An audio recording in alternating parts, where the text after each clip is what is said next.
Hi guys, welcome back to our channel. Balayya Babu fans ఎంతమంది అఖండ 2 movie కోసం ఈగర్గా wait చేస్తున్నారో మన అందరికీ తెలిసిందే. అండ్ ఏందంటే ఎట్ ప్రజెంట్ అయితే ఒక అప్డేట్ అయితే వచ్చింది. ఏంటంటే అఖండ 2 మూవీకి థియేట్రికల్ బిజినెస్ వచ్చేసి 100 కోట్లు అయితే జరిగిందంట భయ్య. వేరే లెవెల్ అని చెప్పచ్చు. మనకు తెలిసిందే బాలయ్య బాబుకు 100 కోట్లు కలెక్ట్ చేసిన మూవీస్ చాలానే ఉన్నాయి. కానీ ఇది దేని పరంగా అంటే థియేట్రికల్ బిజినెస్గా జరిగినాయి. అంటే ఈ మూవీకి వచ్చేసి థియేటికల్ బిజినెస్ వచ్చేసి అన్ని భాషల్లో కలుపుకొని 100 కోట్లు అయినట్టయితే తెలుస్తుంది భయ్య theatrical business. And movie release అయిన తర్వాత 100 కోట్లకు పైగానే రాబట్టాలన్నమాట బ్రేక్ ఈవెన్ ఈ మూవీకి. అండ్ బాలయ్య బాబు ఫిలిం కెరియర్నే ఇది ఫస్ట్ మూవీ అని చెప్పచ్చు భయ్య.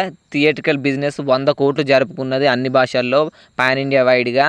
అండ్ తెలుగులోనే ఏ లెవెల్ సెన్సేషన్ క్రియేట్ చేసిందో మన అందరూ తెలిసిందే అఖండ 1 మూవీ. అండ్ ఇప్పుడు పాన్ ఇండియా వైడ్గా రిలీజ్ కాబోతుంది అఖండ 2 తాండవం. ఇంకెంత తాండవం క్రియేట్ చేస్తుందో చూడాలి అఖండ 2 మూవీ కలెక్షన్స్ పరంగా. అండ్ మీరు ఎంతమంది అఖండ 2 మూవీ కోసం ఈగర్గా వెయిట్ చేస్తున్నారో వీడియో కింద కామెంట్ చేయండి బాలయ్య బాబు ఫ్యాన్స్.